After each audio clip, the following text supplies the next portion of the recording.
Friends, आज हम बात कर रहे हैं एमपीएस इन्फोटेक्निक्स की या फिर यूं कहें विशेष इन्फोटेक्निक्स की। स्टॉक के अंदर आज लोअर सर्किट लग गया जबकि बाजार में शानदार तेजी है। तो ये लोअर सर्किट क्यों लगा, इसके पीछे वजह क्या है, जानेंगे इस वीडियो के माध्यम से। क्या ये लोअर सर्किट का दौर लंबा चलेगा या फिर वापस अपर सर्किट का दौर शुरू हो जाएगा। एक्चुअल में छोटा सा पेनी स्टॉक तक काफी ज्यादा दौड़ चुका था, तो अब गिरावट शुरू हो चुकी है। क्या गिरावट ये थमने वाली है, तो सारी संभावना तलाशेंगे इस वीडियो के माध्यम से।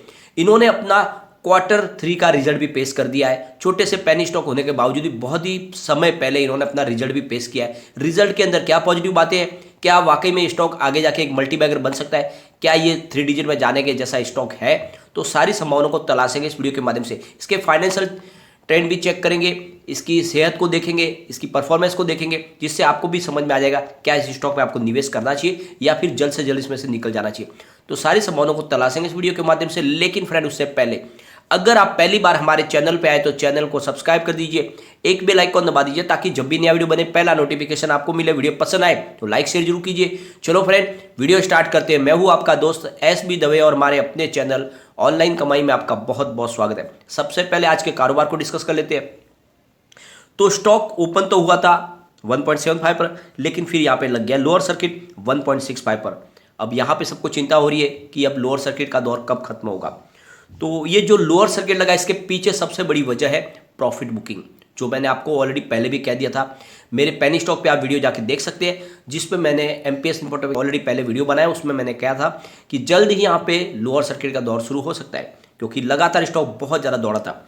अब इसकी परफॉर्मेंस को अगर हम देखें तो 29 नवंबर 2021 को मात्र 15 पैसे का स्टॉक था। आप देख लो 2 महीने में स्टॉक जो 15 पैसे का था वो लगभग ₹2.25 तक पहुंच गया। तो ऐसे में प्रॉफिट बुकिंग तो लाजमी है।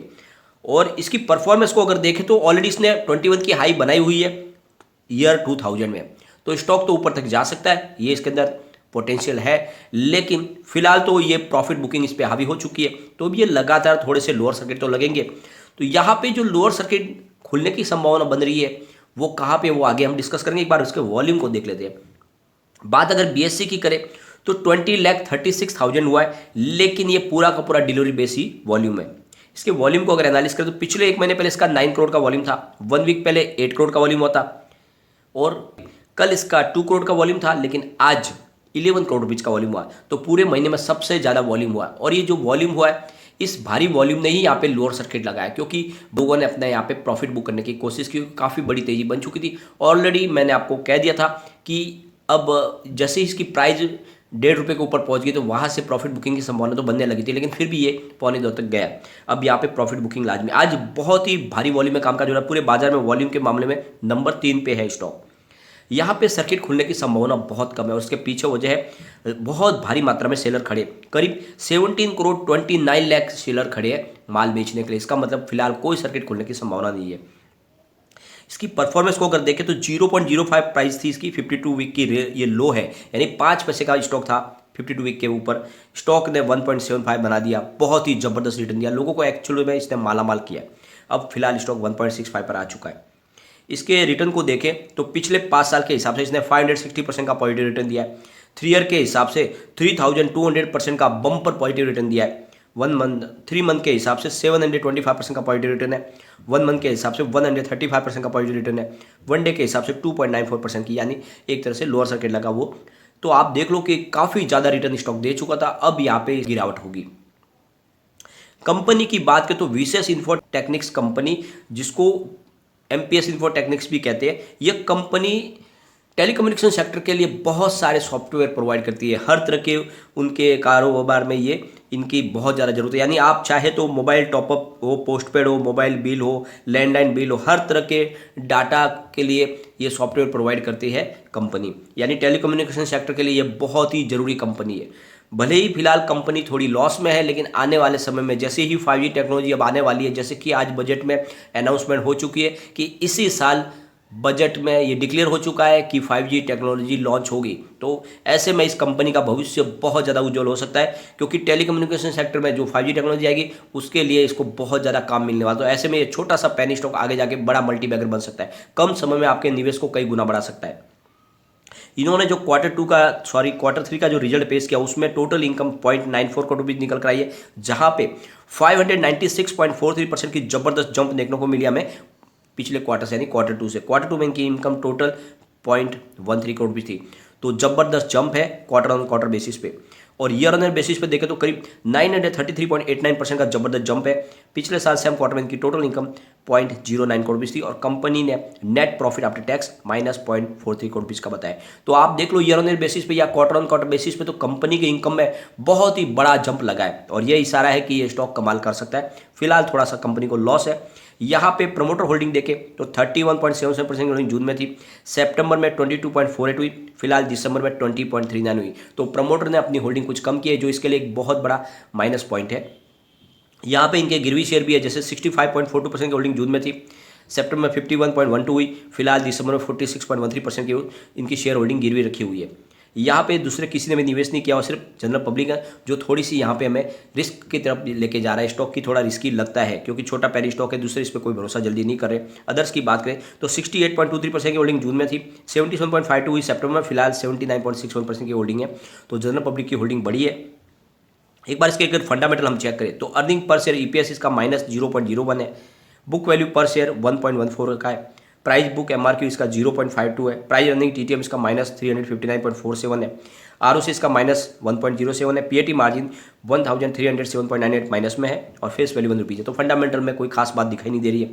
इसके रेवेन्यू को अगर हम चेक करें तो जून 2020 में 0.07 करोड़ रुपीज़ का था, सितंबर में 0.10 करोड़ रुपीज़ हुआ, दिसंबर में 0.09 करोड़ रुपीज़ का रेवेन्यू, मार्च में 0.15 करोड़ रुपीज़ का रेवेन्यू और सितंबर में 0.13 करोड़ रुपीज़ का रेवेन्यू। लेकिन इस बार रेवेन्यू में ज़बरदस्त जंप देखने को हमें मिला है। कंपनी के प्रॉफिट की बात करें तो 1.38 माइनस में था जून में और सितंबर में 1.40 करोड़ रुपये का लॉस हुआ और फिर दिसंबर में 1.33 करोड़ रुपये का लॉस हुआ, मार्च में 1.32 करोड़ रुपये का लॉस और सितंबर में 1.29 करोड़ रुपये का लॉस। तो कंपनी तो लगातार लॉस में, लेकिन इस बार लॉस में भी कमी आई है जो इसके लिए अच्छी बात है। तो जल्द ही कंपनी प्रॉफिट में आ जाएगी क्योंकि 5G टेक्नोलॉजी आने वाली है। कंपनी के नेटवर्क की बात करें तो सितंबर 2020 में 445 करोड़ रुपये का था, मार्च में 442 करोड़ रुपये का नेटवर्क और सितंबर में 440 करोड़ रुपये का नेटवर्क। तो इनका नेटवर्क पॉजिटिव है जो इसके लिए एक पॉजिटिव ट्रिगर है। तो इन्वेस्टमेंट के बारे में सोचा जा सकता है। इन्होंने जो दिसंबर का रिजल्ट पेश किया वो बहुत ही बेहतरीन है। रेवेन्यू 10.32 लाख रुपये निकल गया, जहाँ पे 13.91% की ईयर ऑन ईयर बेसिस पे बढ़त देखने को मिली। नेट इनकम -43.29 लाख रुपये है, जहाँ पे 67.43% की ईयर ऑन ईयर बेसिस पे बढ़त देखने को मिली। नेट प्रॉफिट मार्जिन -419.48% की, जहाँ पे 71.41% की अच्छी खासी बढ़त देखने को मिली। तो ये रिकवरी है अच्छी खासी दिसंबर के रिजल्ट में। यहाँ पे कम्युनिटी सेंटीमेंट अभी भी स्टॉक के साथ बना हुआ है। 80% बाई की कॉल है, 12% सेल की कॉल है, 8% होल्ड की कॉल है, मतलब 100 में से 88% लोग अभी भी इसको लेना पसंद कर रहे हैं। ओके, मन में सवाल उठ रहा है कि आखिर इसका सर्किट खुलेगा कब। तो फिलहाल तो इतनी भयंकर तेजी बन चुकी है, 15 पैसे का स्टॉक 1.75 पैसे तक चला गया है, तो बहुत बड़ी तेजी बनी है। तो यहाँ पे प्रॉफिट बुकिंग तो बड़ी लाजमी है और जिस तरह से आज सेलर खड़े करीब 17 करोड़ के आसपास, तो जल्दी सर्किट खुलने की संभावना तो नहीं है, परंतु ये सर्किट 1.30 पैसे के आसपास यानी ₹1.30 के आसपास खुलने की पूरी संभावना है। लेकिन अगर वहाँ पे भी सर्किट नहीं खुला तो फिर ये ₹1.10 के आसपास आराम से खुल सकता है और किसी वजह से यहाँ पे बड़ी सेलिंग प्रेशर बन जाती है तो फिर ये 80 पैसे तक जा सकता है। लेकिन 80 पैसे से नीचे जाने की संभावना बिल्कुल नहीं है।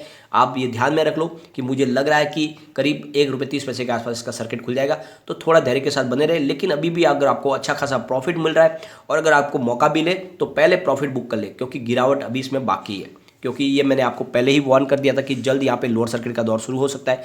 मैंने लगभग पेनी स्टॉक पे 2 से 3 वीडियो बनाए जिसमें मैंने आपको क्लियरली कह दिया था कि MPS इन्फोटेक्निक्स में जल्द से जल्द आप प्रॉफिट बुक कर ले। लेकिन लॉन्ग टर्म वाले बने रहे, कोई चिंता की बात नहीं है। ये स्टॉक मुझे लग रहा है आने वाले 5 ईयर में 100 को आराम से क्रॉस कर सकता है, तो काफ़ी अच्छा है। लेकिन लॉन्ग टर्म के लिए, शॉर्ट टर्म वालों को मैंने पहले ही कह दिया था कि आप प्रॉफिट बुक कर लो और ये मुझे लग रहा था कि लोअर सर्किट लग जाएगा, तो वैसा ही हुआ जो मैंने कहा था हो गया।